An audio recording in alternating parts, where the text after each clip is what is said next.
জয়মল্লিবাসীর সাথী, আমি নিশিতা বাগদি।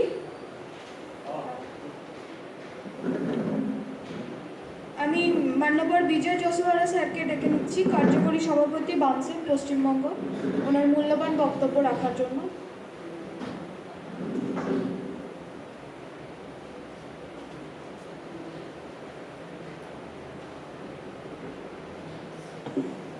সাথী জয়মল্লিবাসী, যেহেতু এখানে কিছু হিন্দিভাষী কর্মকর্তারাও আছেন, তাই জন্য আমি যদি हिंदी बोली आरो भालो হবে, बांग्ला तो अनेक जन बोलबे। साथी जयमल्लिवासी, जैसा कि आप जानते हैं, आज जो है भारतीय विद्यार्थी मोर्चा, छात्र संघ, भारतीय बेरोजगार मोर्चा, इंडियन रिसर्च स्कॉलर और जो है छात्र एवं छात्राओं से संबंधित यंग और जो है बेरोजगार जो लोगों से संबंधित जो है संगठन का जो है और चौथा राज्य अधिवेशन है।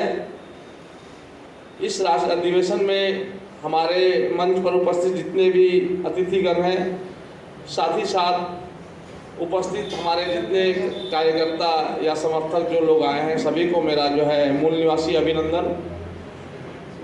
जैसा कि आप सभी जानते हैं कि हमारे देश का भविष्य हम आज जो है जिनका प्रोग्राम है वो हमारे देश का भविष्य है।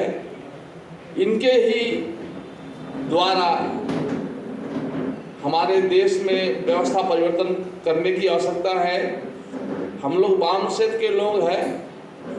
बामसेफ जो है चूँकि सरकारी कर्मचारियों का संगठन है, हम लोग जो फ्रंट में सामने रह कर के जो है आंदोलन नहीं कर सकते हैं, इसीलिए बामसेफ मदर ऑर्गेनाइजेशन के रूप में समय देती है, बुद्धि देती है, ट्रेनिंग देती है और पैसा हुनर ये सब दे करके हमारे जितने भी छात्र, युवा, बेरोजगार, महिलाएं जितने भी है सबको जो है ट्रेनिंग दी जाती है, ताकि जो है हमारे जितने भी जो है मूल निवासी है, जैसे बामसेफ संगठन सिर्फ जो है कर्मचारियों का संगठन है, चूँकि हमारे देश में समस्या छोटा नहीं है। हम लोग जो है अभी भी देश जो है आज़ाद होने के पहले 2000 साल तक गुलाम थे। आज आज़ाद होने के बाद भी नाम का सिर्फ जो है आज़ाद हुए हैं, किंतु जो है अभी भी हम लोग गुलाम हैं। फर्क ये है कि पहले जो है जोर जबरदस्ती मनुवादी विधान के द्वारा हम लोगों को गुलाम बनाया गया था। आज जो है हमारे देश में हमारे समाज के जो है अग्रणी नेता महामहिम बाबा साहब अम्बेडकर जी ने जो है हमारा जो है संविधान लिखा, जिस संविधान के बदौलत आज हम लोग जो समानता का अधिकार पाए हैं। इसीलिए ब्राह्मणवादी जो लोग हैं वो हम लोगों को जो गुलाम डायरेक्ट नहीं बना करके अभी हम लोगों को इनडायरेक्ट रूप से गुलाम बना रहे हैं। तो इनडायरेक्ट रूप से गुलाम कैसे बना रहे हैं? जैसे पहले हम लोगों को मंदिर में जाने का अधिकार नहीं था, ये हम लोगों को फिजिकली जोर से जो है किया जाता था। साथ ही साथ शिक्षा का अधिकार नहीं था, संपत्ति रखने का अधिकार नहीं था, ये सारे जो है अधिकार हम लोगों का छीन लिए गए थे। किंतु आज जो संविधान ने हमें सारा अधिकार दिया है, सारा अधिकार रहने के बावजूद भी आज हमारे सारे अधिकार छीने जा रहे हैं।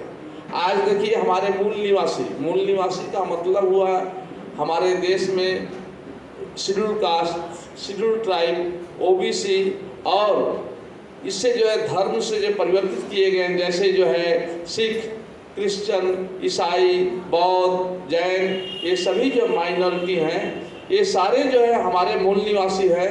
हम लोग जो है सन ऑफ सॉइल हैं, हम लोग जो इस देश के असली जो बासिंदा है। किंतु दुख की बात यह है कि जो लोग विदेशों से आए हैं, बहुत सारे लोग जो विदेशों से आए थे, इतिहास जब पढ़ने से मालूम होता है कि बहुत सारे लोग जो है विदेशों से आए थे। उन लोगों को जो है आने का भी इतिहास है, जाने का भी इतिहास है।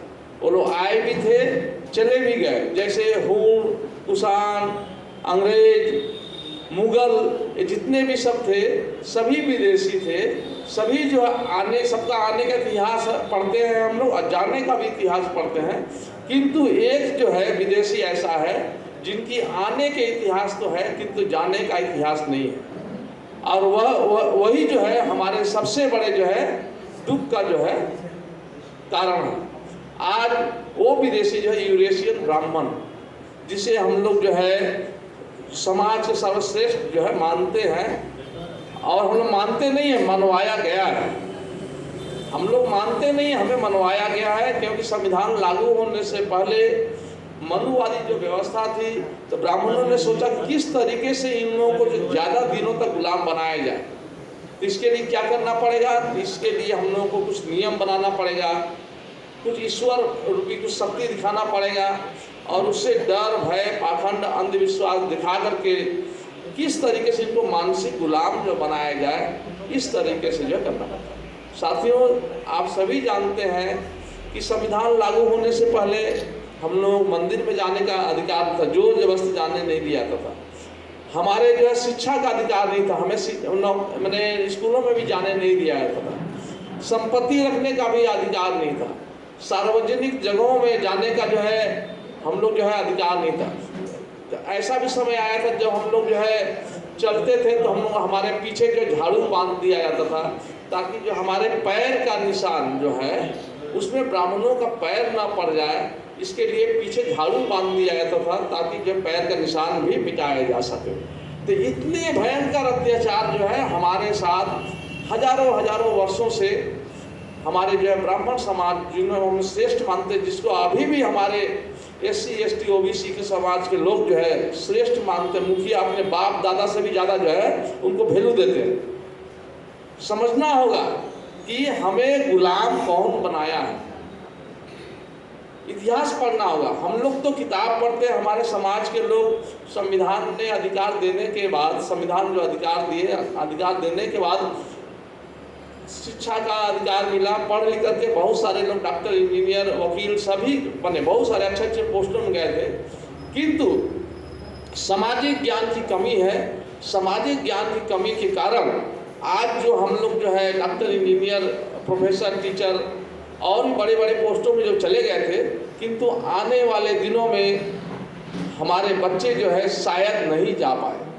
कारण क्योंकि संविधान में जो है हम लोगों को रिजर्वेशन दिया गया है, वो रिजर्वेशन धीरे धीरे धीरे धीरे जो है शेष हो रहा है, क्योंकि जितने भी सरकारी अधिवेशन होते हैं, सरकारी रिजर्वेशन होते हैं, जो भी रिजर्वेशन होते हैं सभी सरकारी होते हैं। आज आप सभी को मालूम होना चाहिए कि जब से जो है कांग्रेस आई, उसके बाद जब BJP आई, सबका जो है एक ही मकसद है, धीरे धीरे धीरे धीरे इसको जो है प्राइवेटाइजेशन कर दिया जाए। क्योंकि जैसे ही प्राइवेट कर दिया जाएगा तो क्या होगा, हमें जो है आरक्षण रिजर्वेशन नहीं मिलेगा, और जब रिजर्वेशन नहीं मिलेगा तो क्या होगा, हमें वो अधिकार जो है, हमें नौकरी नहीं मिलेगी। जब नौकरी नहीं मिलेगी तो जैसे हम लोग गुलाम थे वैसे ही गुलाम हम लोग रहेंगे। आप सभी जानते हैं, आज देखिए इनडायरेक्ट रूप से सारे जगह जो है प्राइवेटाइजेशन हो गया है। जैसे हमारे बगल में डिफेंस गनरेशन फैक्ट्री है, वहाँ के बहुत जो एम्प्लॉय, जो परमानेंट एम्प्लॉय थे, वो जो है 50,000 60,000 70,000 80,000 90,000 कमाते थे, 1-1 लाख रुपये महीना कमाते थे। किंतु प्राइवेट हो जाने के बाद अभी कंट्रैक्ट बेसिस हो गया है। कंट्रैक्ट बेसिस में क्या हो रहा है, वहाँ पर 9,000 10,000 रुपये कमा रहे हैं। मैं एक शिक्षक हूँ, मैं परमानेंट शिक्षक हूँ, क्योंकि शिक्षकों में भी पारा टीचर आ गया है। हम लोग 40-50 हज़ार रुपये कमा लेते हैं, किंतु पारा टीचर हम लोग जैसा ही मेहनत करते हैं उनको जो 7,500 रुपये मिलता है। पुलिस में देख रहे हैं तो अभी ग्रीन पुलिस आ गया है, बंगाल में देख रहे हैं ग्रीन पुलिस आ गया। पुलिस जो है, जो परमानेंट थे उनकी जो है सैलरी 30,000 40,000 50,000 60,000 था। अभी जो ग्रीन पुलिस आया है उनकी सैलरी जो है 10,000 के अंदर नहीं है।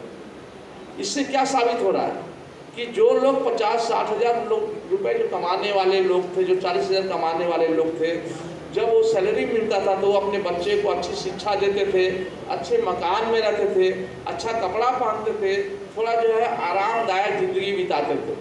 किंतु वही नौकरी अब जो 10,000 में हो गई है, तो सोचिए जो 10,000 कमाने वाला है वो क्या खिलाएगा, क्या